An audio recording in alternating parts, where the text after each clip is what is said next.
ধন্যবাদ এটিএন বাংলাকে। আজকে মাদারীপুরে আমরা 2 আসনে আমি মনোনয়ন পেয়েছি বিএনপি পক্ষ থেকে। আমরা দেখছি যে মাদারীপুরে উন্নয়নমূলক কাজ তেমন হয় নাই। রাজুর মাদারীপুর মানুষ খুব অসহায়ের মধ্যে আছে, রাস্তাঘাটের সমস্যা আছে, মসজিদের সমস্যাগুলো আছে, স্কুল কলেজগুলোর সমস্যা আছে, অনেক সমস্যা। তা আমি কথা দিয়েছি ভোটারদের কাছে স্বতঃস্ফূর্তভাবে তারা নেমে আসছে ভোট দেওয়ার জন্য।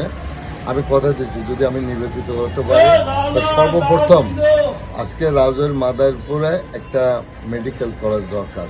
আমি সর্বপ্রথম ওটার চেষ্টা করব এবং যে সমস্ত উন্নয়ন কাজগুলা হয় নাই সেই কাজগুলা দ্রুত করার জন্য। মানুষ বিভিন্ন সমস্যা আছে, শিক্ষা প্রতিষ্ঠান থেকে শুরু করে কোথাও যে সমস্যা নাই এমন কোনো জায়গা নেই। সে কারণে আমি নির্বাচিত হতে হলে সর্বপ্রথম হাত দেব হলো একটা মেডিকেল কলেজ এবং আজকের যুব সমাজ যে মাদকে আসক্ত হয়েছে এটা দূর করার জন্য, চাঁদাবাজি দূর করার জন্য এবং ভূমিদস্যু এগুলো বন্ধ করার জন্য সর্বপ্রথম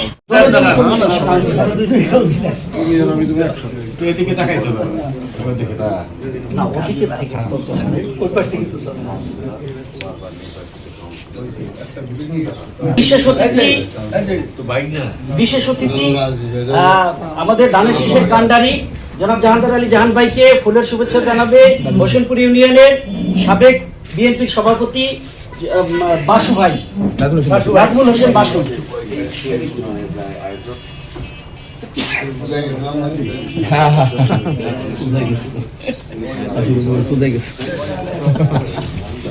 যার আয়োজনে আজকে আমরা এখানে বসতে পারছি, বাসু ভাই তাকে ধন্যবাদ।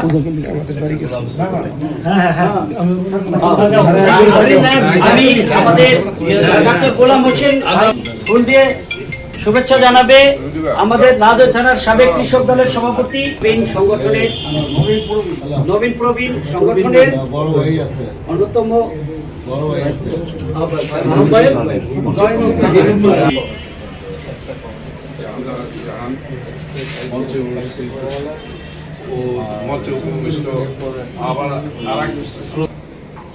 সহ আমার সামনে যারা উপবিষ্ট আছেন, আজকে আমরা এখানে উপস্থিত হয়েছি। এখানে যারা উপস্থিত হয়েছে তারা হলো এই সংগঠনের এখানে একনিষ্ঠ কর্মী। কিন্তু কর্মী কারা? এরা কিন্তু বিএনপি জাতীয়তাবাদী শক্তিতে উদ্ভাসিত।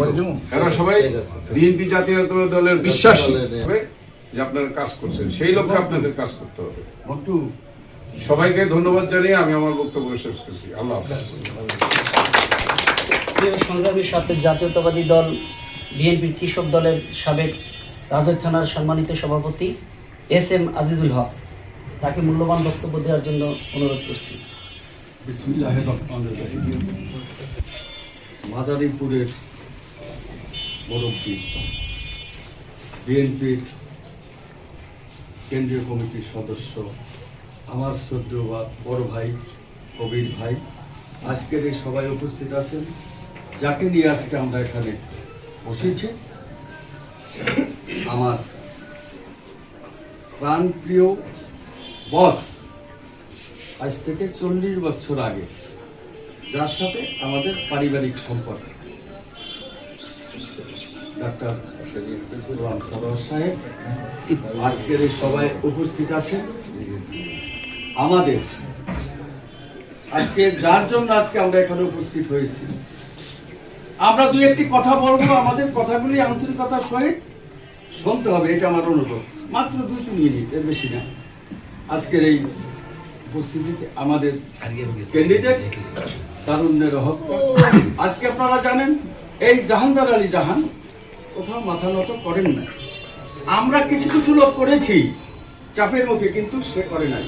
সে কিন্তু এক বাপের এক ছেলে।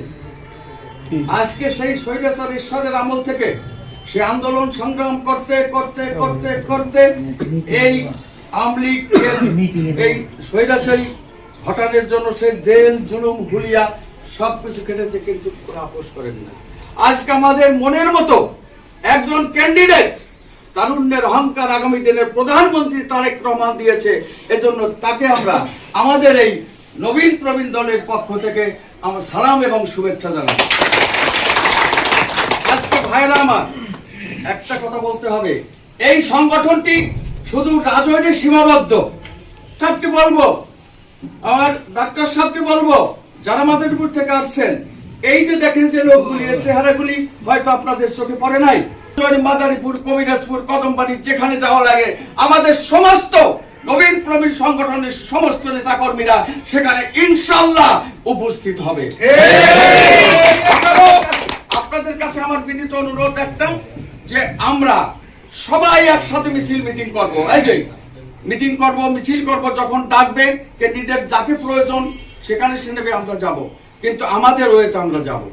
এই জন্য এই মুরব্বীদের সম্মানার্থে আপনারা যেখানে যাওয়া লাগে, কিছু লাগে, কোনো পয়সা করি জাহানদারের কাছে চাই না, টাকা নাই তো, এই জাহানদারের টাকা চাই না, কিন্তু যেখানে যাব 5 জন লোক নিয়ে, 10 জন লোক নিয়ে একটা ট্রেনিং কষ্ট আছে না, সেইভাবে। আর আমি তো জানেন যে আমি তো এই বেকার, জন্ম বেকার।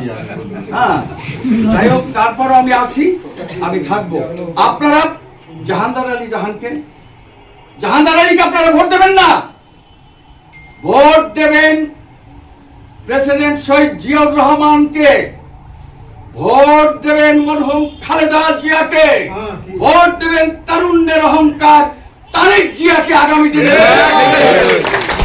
আপনারা ভোট দেবেন, সেই দানিশ শীষে ভোট দিলি জাহানদার আলী জাহান পাবে, সেই ভোট দিয়ে তারে বিজয় করে আবার এখানে বসে ফুলের মালা দিয়ে যাতে তারা আমরা সংসদে পাঠাতে পারি, এই জন্য দয়া করে সবাই কাজ করবেন।